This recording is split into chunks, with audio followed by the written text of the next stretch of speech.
CNBC TV18 presents Workspaces Reimagined.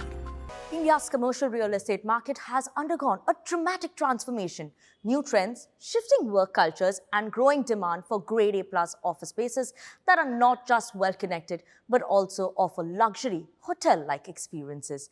The hotelification of workplaces is redefining what future-ready office means.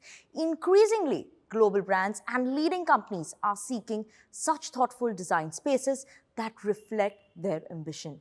To talk all of that and more today, we are joined by Vinod Rohira, who is the MD and CEO at Raheja Corp, to talk to us about this evolving landscape on CNBC TV18 presents Workspaces Reimagined. Mr. Rohira, thank you so much for joining with us. It's a pleasure having you on the show. Pleasure. Thank you for having me on your show. And it's an interesting space, right? So much has evolved over this period of time. We've seen growth coming in terms of the commercial real estate space, especially in the last decade.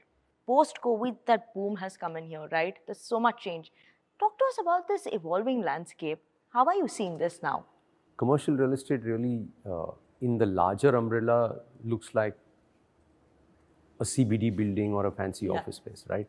In India, commercial real estate evolved more because of the need for the global tech companies who came into India 20, 25 years ago, looking more for support services, starting off elementary call centers, etc. That really shaped the commercial business for India. And imagine rewinding 25 years ago, where infrastructure was nowhere close to what it is today. Not that we are anywhere close to global scale, but Mumbai as a city is leapfrogging that. Hopefully we will be at least put into amongst the top cities in the world in the next 10 years with the way the infrastructure is going, at least for this city. But at that point in time, you had to create oases of infrastructure on your own. There was nothing around you. And you were dealing with top global companies who looked at India with a third eye saying, okay, this is a tentative market. Will we really be able to do anything here? But those companies really shaped commercial real estate in India. So today you have 800 million square feet built in the country. 500 of that is grade A institutionalized real estate. And that's 80% footprint is really tech companies who are really building on now running key tech operations out of India for the world.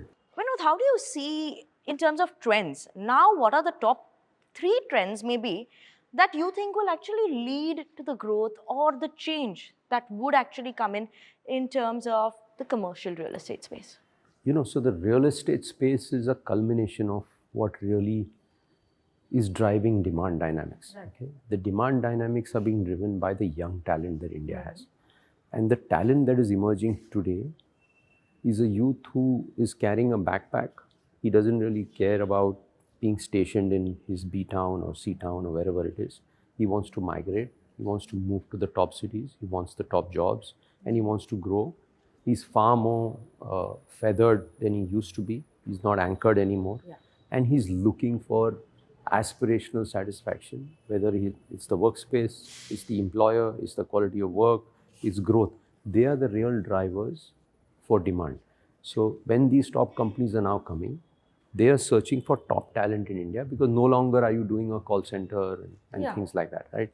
These are cutting edge technology driven support services. So it's really the global business ecosystem that is quietly running out of here. Absolutely. A lot of effort that is going in there. You know, I just want to know one thing in terms of a point is that there is a format of hybrid that is coming into play as well, right?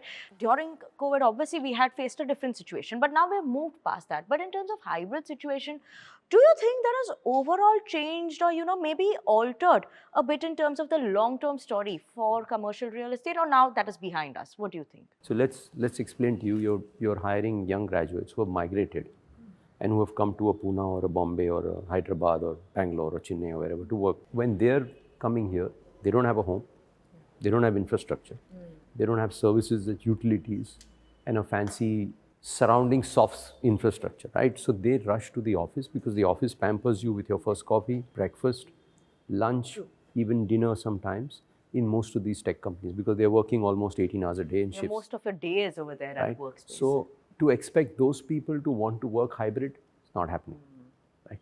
Those kids are bachelors, they want to get to work, they want to be pampered and they want to be in an environment where they're networking, engaging and working. So it was not going to last.